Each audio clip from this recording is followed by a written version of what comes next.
La mente humana me fascina como nada en este mundo. No es de extrañar que uno sea perfectamente consciente de qué, cómo, cuándo y por qué tiene que hacer algo y al mismo tiempo no esté por la labor de ejercer acción para materializar esa idea. ¿Qué se interpone entre lo que deseamos con fervor y lo que nos apetece? ¿Qué ingrediente impide que consumemos nuestras aspiraciones más profundas? ¿Qué es lo que verdaderamente nos obstaculiza para conseguir lo que queremos? Exacto, las emociones. Para entender el origen de las excusas me veo obligado a explicar la metáfora del elefante y el jinete, creada por el psicólogo Jonathan Haidt. Por un lado, el elefante es un mamífero de dimensiones colosales, que goza de un olfato excelente y de un oído exquisito, pero cuya vista dista mucho de ser perfecta. Al carecer de una visión periférica, su mecanismo natural de defensa ante estímulos inesperados recae sobre los otros sentidos. Por ello, el elefante representa la intuición. Por otro lado, el jinete está situado por encima del elefante. Dada su inteligencia, el jinete sabe cómo situarse a lomos del elefante para dirigirlo, pues sujeta las riendas y piensa que lleva la voz cantante. Craso error. Por ello, el jinete representa la razón. Cuando el elefante y el jinete miran para el mismo lado, caminan en direcciones iguales y buscan objetivos comunes, no habrá conflicto alguno. El problema surge cuando las necesidades de ambos son diferentes, de tal modo que cada cual tira para su lado en pos de satisfacer sus propias necesidades. El elefante es grande, fuerte e impulsivo. El jinete, por su parte, es astuto, más pequeño y débil en comparación. Así pues, el control del buen hombre es poco menos que un aciago espejismo, pues no deja de ser precario e incierto en comparación al animal. Si el gigantesco elefante se rebela contra su dueño y quiere tomar otra dirección, es bastante probable que lo consiga. Es la lucha eterna de todos nosotros, la razón contra la emoción, pero aún no hemos llegado a la peor parte. ¿Quieres saber la triste verdad del asunto? Primero sentimos, después razonamos. Y cuando la emoción es tan poderosa que el individuo se ve sobrecargado por un mar de sentimientos aflictivos y sensaciones desgarradoras, recurre a la razón para excusar la decisión que las emociones ya han tomado desde hace un buen rato. De ahí procede la palabra excusa. Ahora ya entiendes lo que significa. Te sientes abatido cuando no estás por la labor de dejar tan pronto las sábanas. Por eso, la razón justifica que habrá días de sobra para estudiar, a pesar de que el examen sea dentro de 3 días y no hayas empezado. Te sientes desamparado cuando tu pareja no está junto a ti. Por eso, la razón justifica que merece una segunda oportunidad, a pesar de que no te trata como la persona digna y noble que en realidad eres. Te sientes sosegado cuando inhalas el humo del tabaco. Por eso, la razón justifica que no pasa nada por echar un par de caladas al salir de fiesta, a pesar de que nunca te conformarás con un solo cigarro. Te sientes contento cuando vas ciego de alcohol. Por eso, la razón justifica que beber con moderación no es malo para la salud, a pesar de que hayas sido el culpable de que no completaras ese ambicioso proyecto. Te sientes aterrorizado cuando piensas en emprender. Por eso, la razón justifica que es mejor seguir formándose 4 años más o esperar a que el ciclo económico sea más favorable, a pesar de que las oportunidades perfectas no existen. No te enfades conmigo, simplemente soy el mensajero. ¿Estabas pensando en bajar a la caja de comentarios para convencerme de por qué tu excusa sí es válida? No te preocupes, yo me la creo, yo te la compro, aunque he de advertirte que dicha autoconvicción jamás te ayudará a tomar acción, sino a reforzar un comportamiento sumiso y derrotista. Nada cambiará. No te culpo, pues no es más que el funcionamiento puro y duro del cerebro.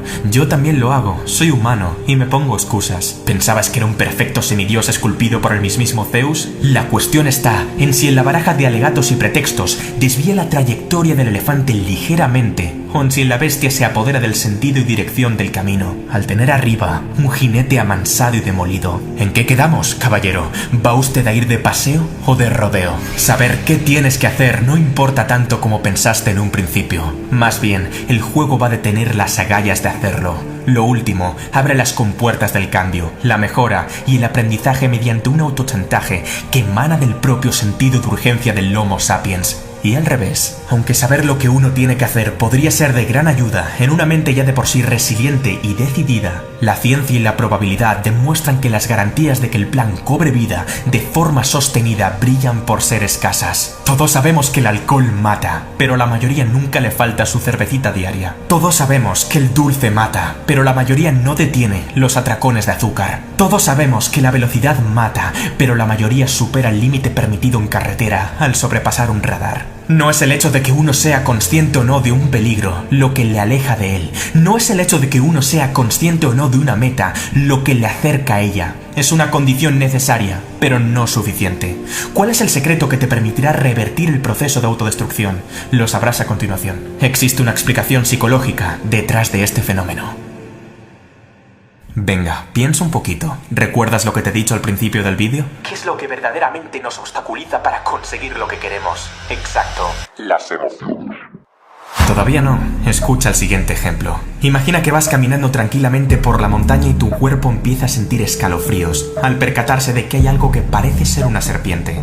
Unos instantes después de sentir tal miedo e inseguridad, la cognición dice, es un palo, lo que ocasiona un cambio repentino y automático en la sensación. El jinete ha corregido el movimiento visceral y preconsciente del elefante, pues ha recurrido al pensamiento para alterar la sensación primigenia de sobresalto y dar una respuesta distinta a la inicial. Esto es, al pensar que es un palo, el razonamiento crea curiosidad y tranquilidad, dando lugar a que el miedo desaparezca por completo. ¿Cómo reacciona el ser humano ante un estímulo externo? El cerebro activa en los 200 primeros milisegundos tanto el cerebro reptiliano como el sistema límbico, mediante una serie de neurotransmisores que dan lugar a la composición global de nuestra forma de procesar. El cerebro de reptil sabe muy bien cómo activar el instinto de supervivencia, pero todavía no se ha enterado de que ya no vivimos rodeados de tiburones monstruo, leones cavernarios y tigres dientes de sable. El sistema límbico provoca la emoción que sentimos, pero está muy lejos de tomar las mejores decisiones en lo que a relaciones humanas contemporáneas respecta. ¿Y qué sucede entonces? Se han examinado dos tipos de cerebro cuya reacción es totalmente diferente. Sin embargo, ambas reacciones pueden tomar partida en una misma persona al tener que afrontar diferentes compromisos o simplemente al abordar múltiples desafíos que le permitan crecer y madurar como persona.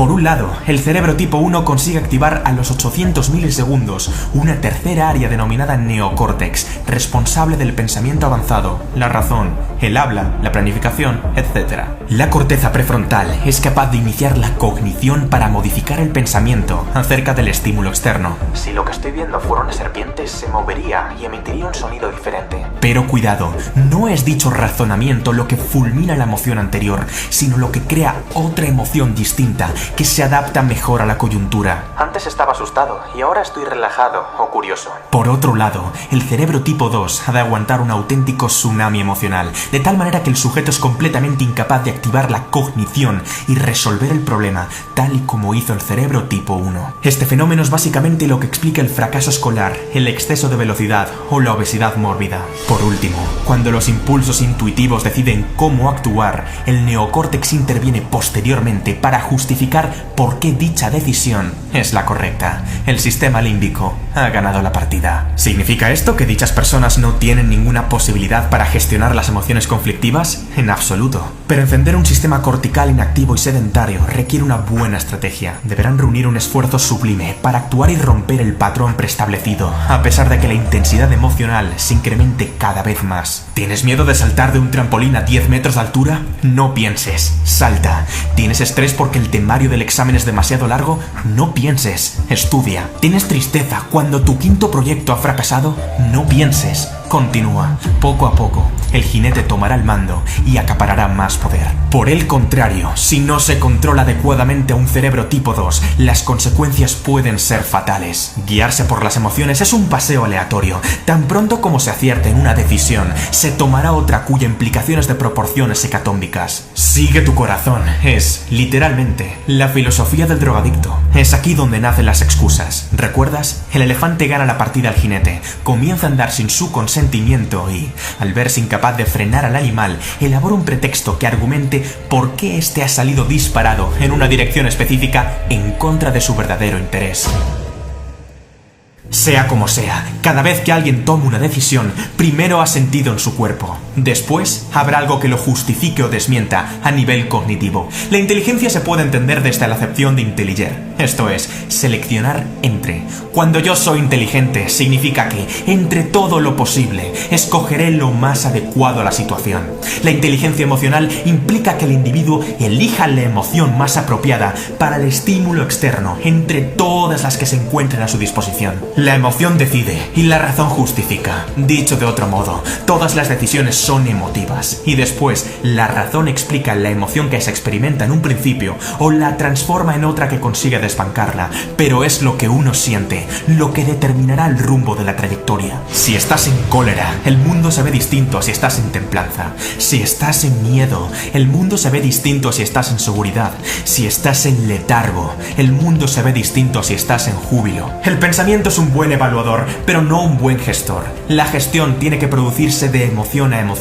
El trabajo de saber lo que hay que hacer corresponde a la corteza prefrontal, pero ser capaz de hacerlo tiene que ver con la inteligencia emocional. Es decir, si el sistema operativo que se utiliza es el cerebro tipo 1 o el cerebro tipo 2. ¿Comprendes ahora por qué tanta gente se refugia en las excusas? ¿Entiendes ahora por qué saber lo que hay que hacer no basta? No todo el mundo ha aprendido a seleccionar sabiamente. No todo el mundo sabe gestionar sus emociones, y no es raro. Nadie nos ha enseñado a hacerlo. El factor que aniquila la existencia de miles de individuos es precisamente la kriptonita de su cambio. El problema es que una gran parte de las personas, al no entender las emociones más conflictivas, se asustan y prefieren fundamentar el dominio que éstas ejercen sobre su voluntad mediante justificaciones elaboradas por la razón. Es que no tengo tiempo para ir al gimnasio, dijo Juan mientras buscaba olvidarse de su tristeza, consumiendo porquería televisiva. Es que mi jefe tiene que subirme el sueldo, dijo Laura tras calmar su ansiedad,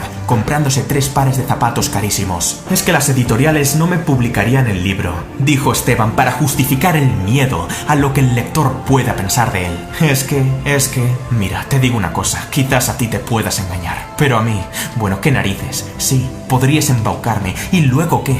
Tu vida seguirá siendo exactamente la misma, menos es que, y más hay que, es lo que quiero escuchar. Lo más grave de la situación es que la gente piensa que el hecho de que las excusas sean aceptables les exime de tomar responsabilidad sobre su vida. El asunto no va de tener razón o no tenerla, va de moverse o no moverse, de actuar o no actuar, de cambiar o no cambiar, de hacer o no hacer, y punto en boca. Deja de ser un jinete fatídico y desconsolado y conviértete en un domador de categoría. ¿Vas a tolerar que las emociones jueguen contigo o vas a jugar tú con ellas? ¿Vas a dejar que tu cerebro te domine o vas a convertirlo en una máquina infalible? ¿Vas a permitir que un sentimiento temporal tome una decisión permanente? ¿Vas a consentir que las excusas se carguen tu vida o vas a construir una vida con las excusas correctas? Sí, aquellas cuya emoción no se basa en la emoción, sino en la noción. ¿Quieres excusas? Va. Es que no tengo la paciencia de soportar una existencia miserable ni un segundo más. Es que no tengo la intención de quedarme parado y esperar a que el cambio aparezca. Es que no tengo la voluntad de autoconsolarme para reforzar mi melancolía y letargo. Es que no tengo la convicción de recurrir al lamento para resolver mis problemas. Es que no tengo la osadía de autorizar de nuevo un comportamiento de perdedor. Es que no soporto las malditas excusas. Ahora te toca a ti.